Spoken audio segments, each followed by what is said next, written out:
Well, good to see you, student, again. I gave you a very short couple of words in the last opening ceremony.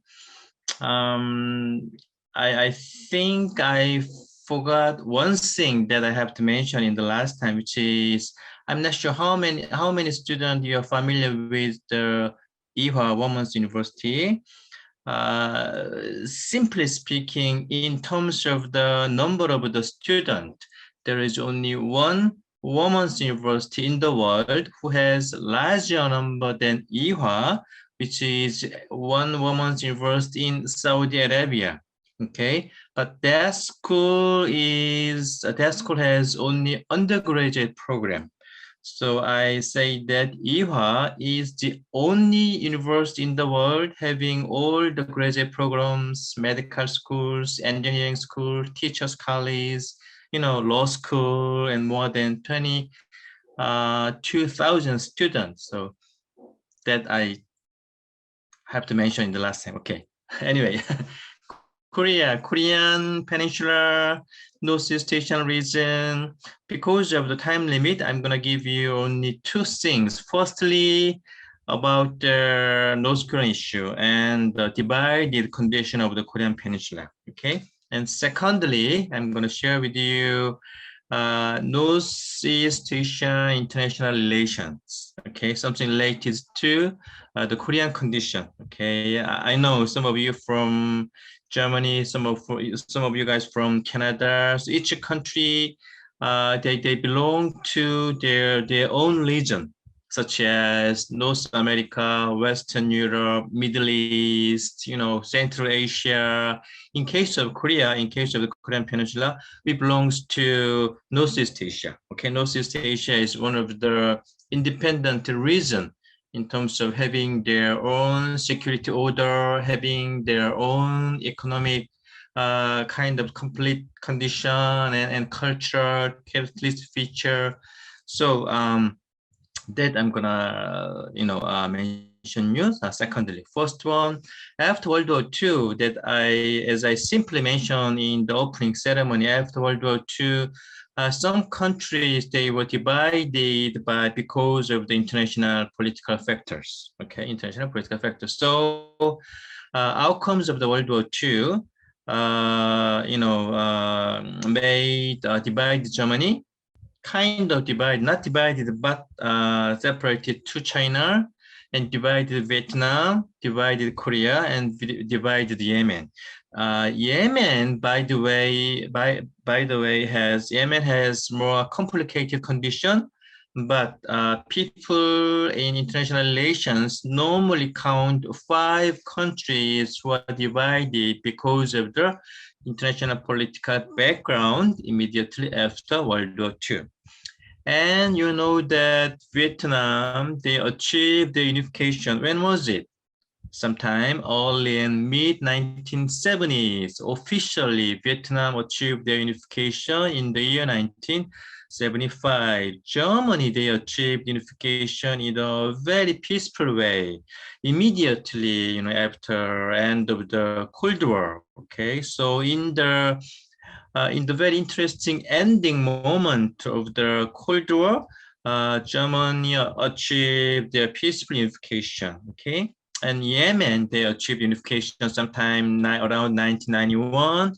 So Korea is the only country who are still divided by the two Korea. In case of China, of course, there is a kind of China under the name of Taiwan, but you know that majority of the international society, they do have their official diplomatic relations to mainland China, not Taiwan. So by that sense, and also Taiwan is not a member of the United Nations. So within that sense, Korea is the only country who are still divided. Okay, why? Well, I cannot give you the answer in a simple way. Okay, there are a lot of complicated variables and background and factors behind continuing divided condition of the Korean Peninsula. Okay, so that I mentioned, Vietnam's Cold War type unification and German post-Cold War type unification in 1990s and One China policy. Because of the One China policy, countries we only recognize China, not Taiwan. Within the sense, Korea is the only divided country. Okay, and okay,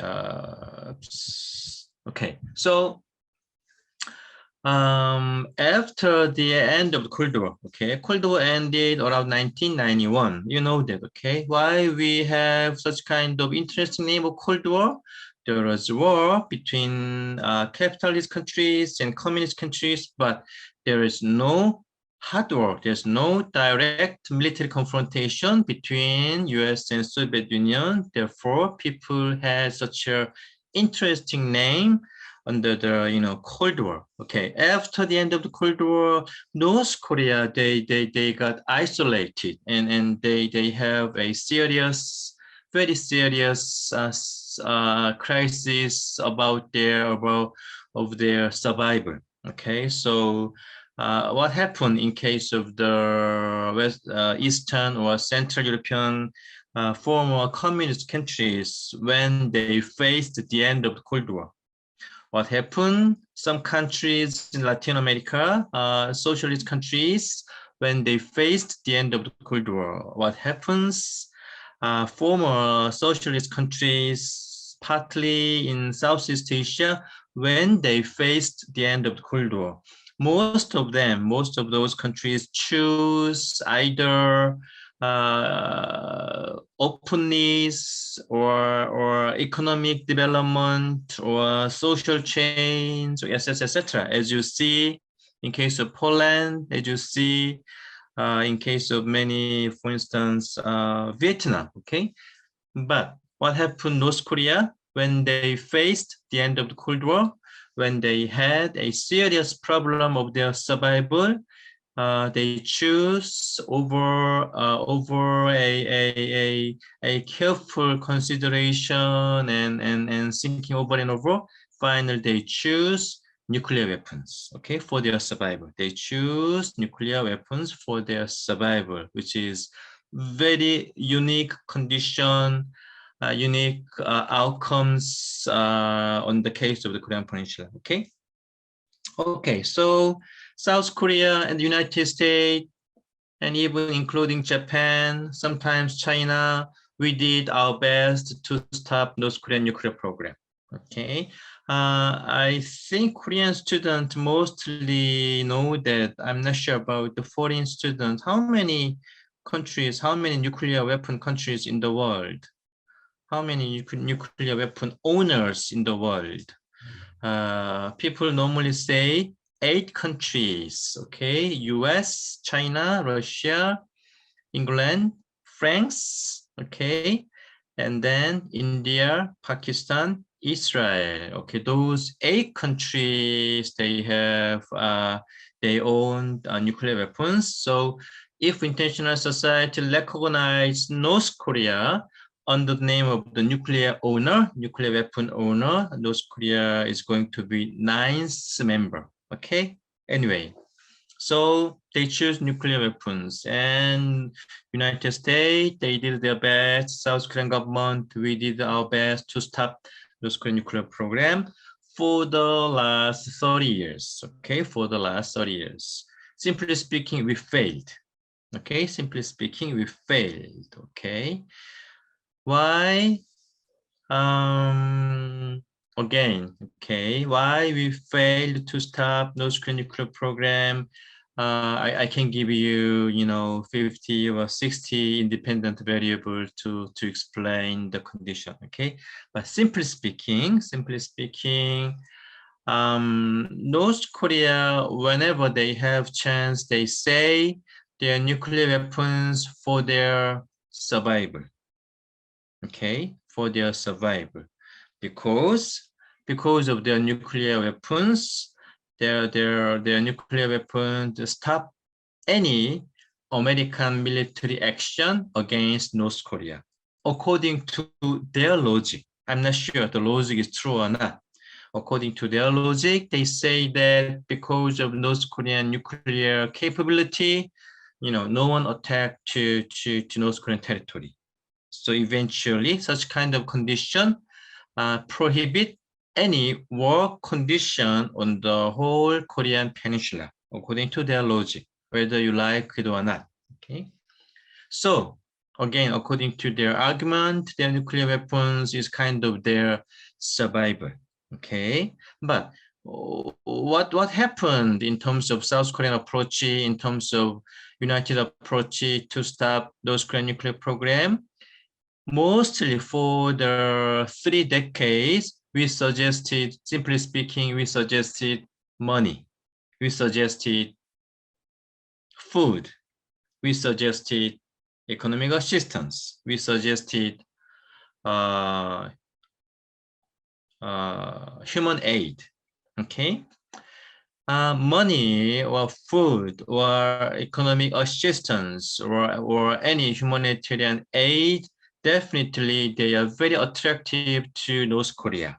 But at the same time, as long as North Korean government identify nuclear program under the name of the survival, even though the economic assistance provided by United States is so attractive, but they cannot accept the trade-off between survival and money, right? According to their logic.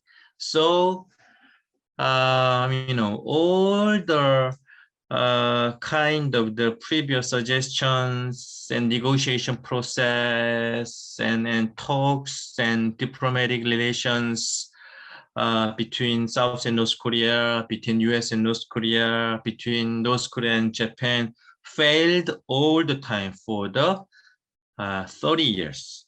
Okay. And then what the current Moon Jae-in administration, I'm not politically or ideologically that much, supporting Moon Jae-in administration. I'm gonna only give you what exactly happened, okay? And Moon Jae-in administration suggested instead of money, instead of humanitarian aid, instead of economic assistance, instead of food, Moon Jae-in administration decided to suggest to North Korea what? Survival. Because since North Korea identified their nuclear weapons as a survival, according to Moon Jae-in's calculation, according to Moon Jae-in's thinking, we have to suggest survival to stop their nuclear program permanently. Okay, that is the the most important logic behind the very recent negotiation between North and South Korea and between the summit between former American President Trump and North Korean leader Kim Jong-un. Okay, so only after 30 years, okay, only after 30 years, South Korean government and the United States agreed, okay, to do the negotiation with North Korea by suggesting survival, not the money, not the food, not the humanitarian aid. Okay, but somehow the negotiation process between the recent negotiation process between North Korea and United States, never turns out a success as well. So currently, there's no diplomatic channel, no talks, and no negotiation process between North and South Korea and between North Korea and United States. But I would say that I would like to say that the recognition, okay, the recognition by South Korean government and the figuring out by the American government to stop North Korean survival or to stop North Korean nuclear weapons, we have to provide survival. It is very interesting finding. Okay, this is very interesting finding. I really don't know yet. Okay, what is the specific idea of the current Biden administration in handling North Korean problem or North Korean nuclear problem? But even though Biden, I definitely say, even though Biden administration never respect Trump administration's foreign policy, but at the same time, I say that even Biden administration recognize and understand the importance of the negotiation process with North Korea, by providing survival. Okay, that I would like to share with you. And regarding North Korean issue and North Korean nuclear program, I'm pretty sure Korean students are familiar with the terms such as sunshine policy, okay? But I'm not sure in case of the foreign student, whether you are familiar with the sunshine policy. Sunshine policy is a specific North Korean policy during one of the previous South Korean government, okay? Under the President Kim Dae-jung, years about 20 years ago, under the President Kim Dae-jung, South Korean government adopted a specific North Korean policy under the name of the Sunshine Policy, where Sunshine Policy is a debatable issue these days among South Korean people. But sunshine policy is something that we have to remember, because sunshine policy is the first policy.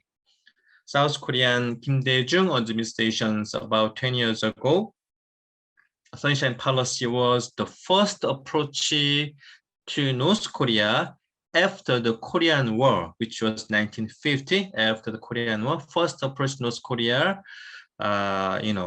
peaceful approach, okay? Peaceful approach and peaceful relation between the two Koreas, okay? Between the two Koreas. Let's see. Okay, so lessons of the past 30 years experience on the Korean Peninsula. If I criticize North Korean leadership or the way how to survive, even though I don't completely agree, but many Korean scholars, they say that in case of North Korea, there's no national security. Okay, there's no national security in case of North Korea. There's only leadership security and Kim Jong-un or Kim Il-sung's regime security, okay? Why they choose nuclear weapons, it has nothing to do with ordinary North Korean people's economic condition. Nuclear weapons has nothing to do with ordinary North Korean people's daily life or their money, okay? But it has only some relations to the Kim Jong-un's or Kim Il-sung's leadership, okay? So people criticize North Korean people. They are not interested in national security. They are only interested in leadership security, okay? So policy makers in South Korea, policy makers in the United States, they all the time think about what is the trade-off, okay, with North Korean guys, okay, as long as they identify nuclear program for their survival. What we have to suggest, okay, what kind of the survival, okay. Okay, and I also would like to share with you. China is one of the very complicated third player. Okay, China is very complicated third player. China, they are very interested in what's going on in North Korea, what's going on the Korean Peninsula, because China understands North Korea is one of the most reliable younger brother of China. Okay, so even though North Korean people criticize and humiliate South Korea under the name of the United States younger brother, but in reality, North Korean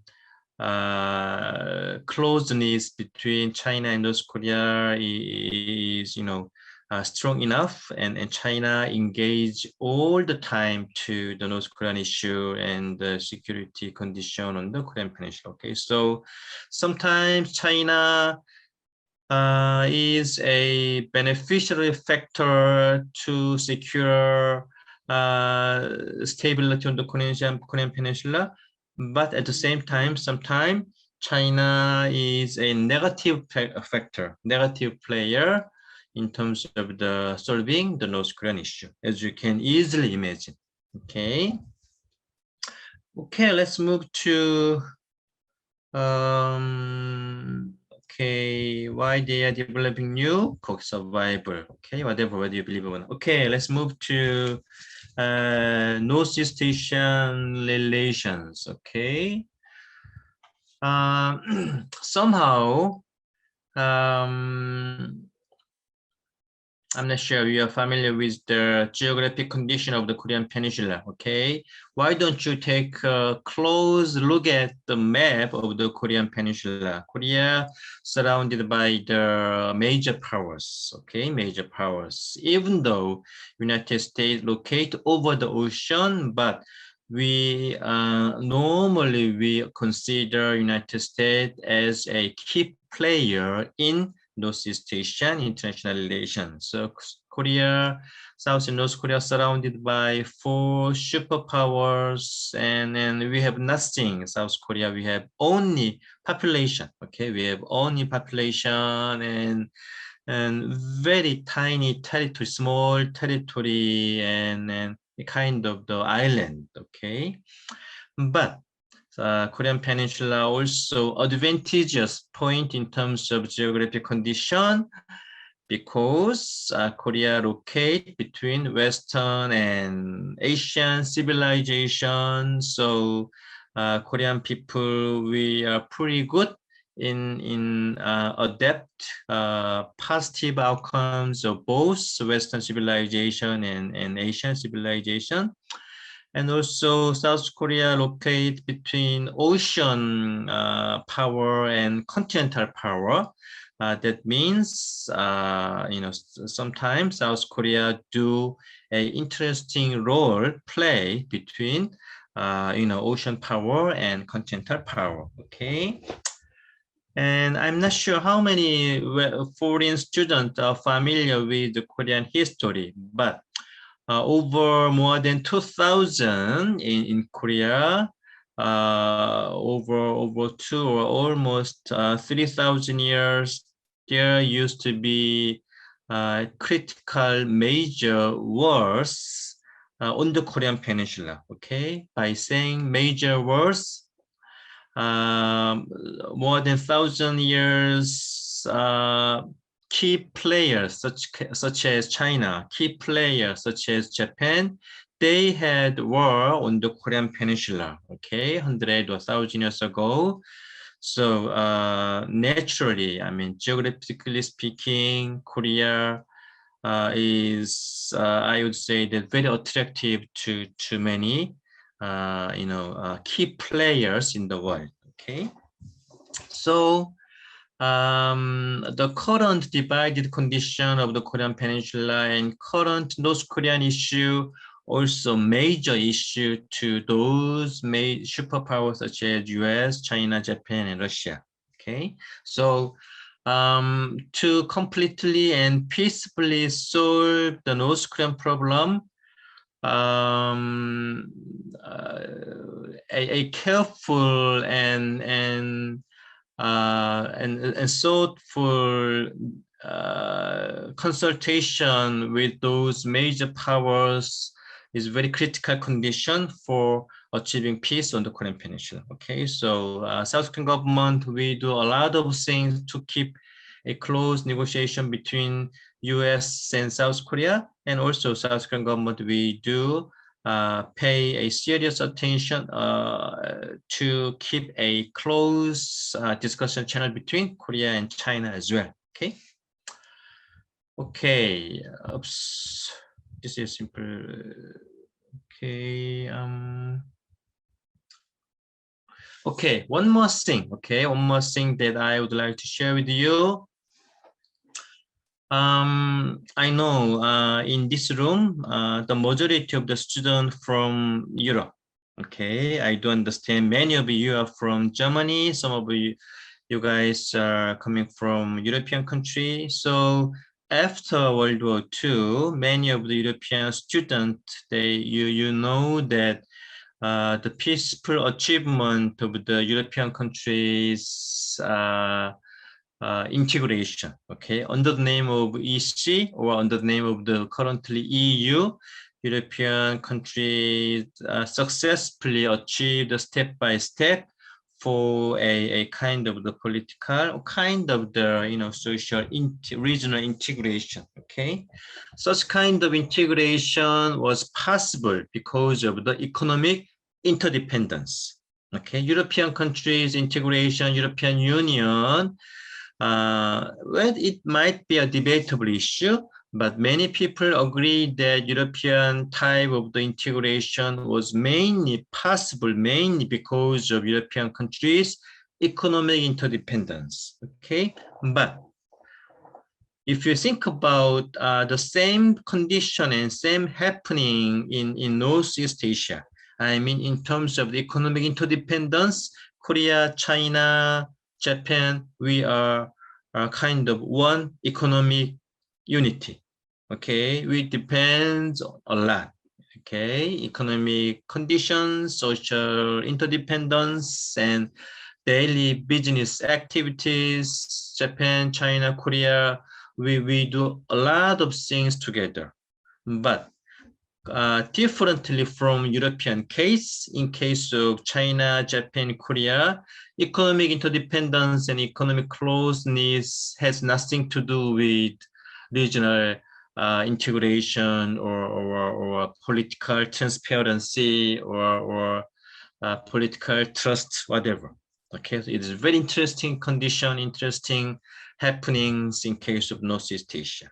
Okay, people say that after 100 or 200 years in the future, okay, those Asian countries will do same things as European countries did before. Well, some people say that Asian countries completely different from European countries. Okay, whatever the reason. Anyway, I would say that the countries' interdependence never moves to trust or integration here in Asia. Okay. Okay. What do I have?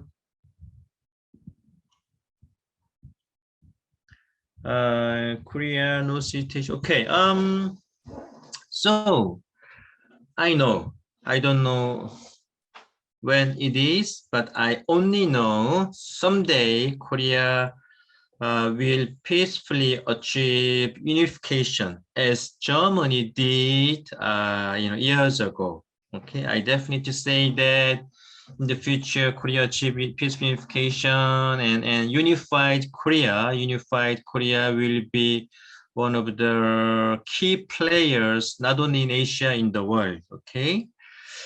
But at the same time, to do so, to achieve that goal, we have to carefully think about and we have to carefully consider our regional condition, Northeast Asian security environment, because in the process of the beginning of the two Koreas in the year 1948, and the experience of the Korean War 60 or 70 years ago, and the experience of Korea's economic development years ago, okay, and for many reasons, Korean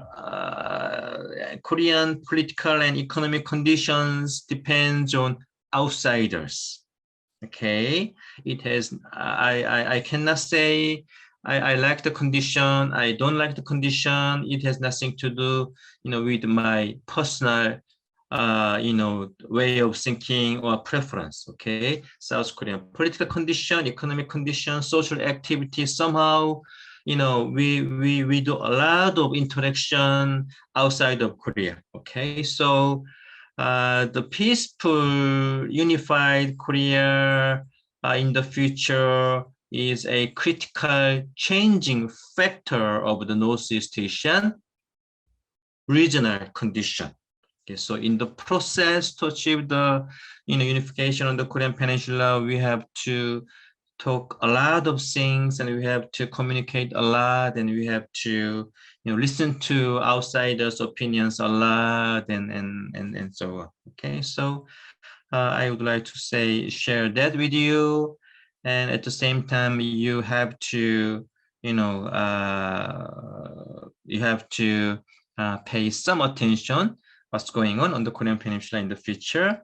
And you have to, if you're interested in, please share your idea and knowledges and visions to persuade and to stop North Korean nuclear program and etc. Okay. I originally plan to continue until 10 o'clock according to the Korean Standard Time. I have 4 minutes. Can I have any question from the student? Please ask your question to Professor Park. If you have any, and also if I have to say one more thing, Korea-US friendship, Korea-US alliance partnership is very important. Oh, I see the hands. Go ahead.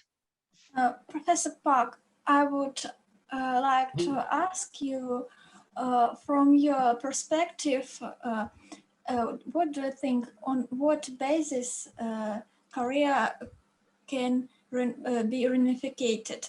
So do you think that South Korea will absorb the North Korea, or that the process of reunification could be something another? If I fully understand your question, I would say according to the economic condition, North and South Korea, simply speaking, South Korean economy is about 50 times bigger than North Korea. Okay, in terms of the military capability, even though North Korea has some kind of the nuclear weapons under the name of the Korea-US military alliance partnership, our military capability is overwhelming over North Korean condition. So eventually, we have to embrace, or we have to, broadly, combine North Korean political systems and their population, etc. But we understand such kind of process as a peaceful solution. But unfortunately, North Korean guy understands such kind of process is a disappearance of North Korean society. Okay, so it is a wider gap between the two Koreas, and also international agreement, international circumstance is very important to achieve a unification between the two. Okay, because U.S. American government has a huge military base within South Korean territory, of course, which is supported by majority of the South Korean people as well. Okay, and China, they understand Korean issue is one of the most critical diplomatic subject of China. Okay, so international agreement and international circumstances also very critical condition as well. Okay, I hope it's gonna be answer to your question. Okay, I have another hands. Anyone who can go first? Hi, I have a question. Can you hear me? Sure. Thank you for your lecture. And my question is, do you see that North Korea will open up for a dialogue anytime soon, or will it be more of a long-term goal? Because it seems like recently, through the Biden-Moon summit, the US has placed a ball in Pyongyang's court to decide whether or not they'll promote dialogue. And it seemed like North Korea kind of responded that it'll prepare for both dialogue and confrontation. But it seems like it has much to juggle with its current domestic issues, such as the pandemic. So what do you think will trigger the North Koreans' cooperation for dialogue? Okay, you don't have to answer, but I'm gonna give you a question. Which one do you prefer? There are two scenarios. Scenario one, the first scenario, someone prefer negotiation or talk when they are confident. Scenario two, someone prefer negotiation or talks or communication when they have problems. Okay, in case of North Korea, all the time they go to US to talk with them whenever they feel comfortable. Okay, they for instance, in the last time, they believe they fully achieved nuclear capability, for instance. Okay, and then they go to Trump to see Trump. Okay, because of coronavirus. Okay, currently North Korean economic condition is pretty bad, and also because of some kind of natural condition, they have currently very difficult times. So I don't think they can easily go to the negotiation table whenever they believe they are uncomfortable. So I think it will take some time. Last question, one more question. The gentleman? No? Yes, hi. Hi, Mr. Park. Hi, Thank you. Thank you very much about your presentation. It was very, very interesting to hear you. And the topic is fascinating me. So first of all, I will admit that I'm very passionate about the unification and transitional process. I must say that when I was an undergrad student, I was researching about the Soviet and Russian transition between perestroika, glasnost, and until now, until Putin regime. So, in this sense, about the current reunification, in this direction, I mean, the problem of when you change from a socialist planning economy, for example, in the case of North Korea, it is sometimes it will be a problem that there is from the elite, from the socialist regime, capture some benefits, just like a rent-seeking behavior that is political scientists used as a theoretical concept. And which problems you will find in the case of reunification of Korea from the North Korean regime? Which problems you will find in this kind of reunification? Because it seems that the case of North Korea has to change their maybe plan economy and political system and so on. So yes, which problems you will find in this reunification with in a possibility to in a reunification with South Korea? Thank you for the question. As you clearly mentioned, for unification, okay, to achieve unification, so-called, okay, academically speaking, so-called transition process, okay, transition process of North Korean economy, or transition process of North Korean regime, transition process of North Korean political system is very critical, as you mentioned, exactly. As we saw in case of the transition process of former Soviet Union, interesting transition process of the Central and Eastern European countries, exactly right, okay? But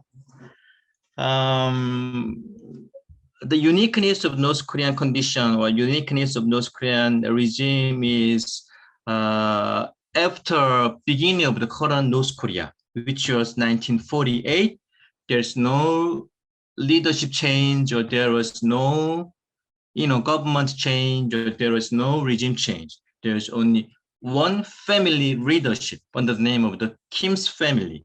Okay, so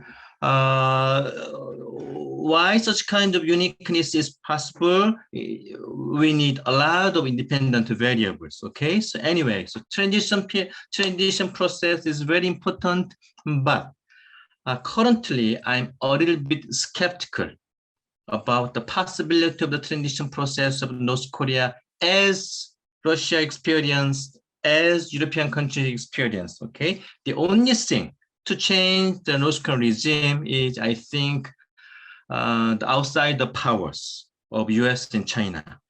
The reason why I'm saying this, instead of the economic development, instead of their openness, social change, why North Korea choose nuclear weapons 30 years ago for their survival?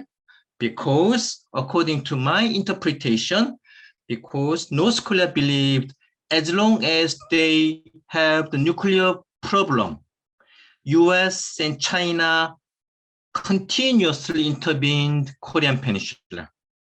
As long as they have nuclear strategy, nuclear program, it justifies the two superpowers intervention to the Korean Peninsula.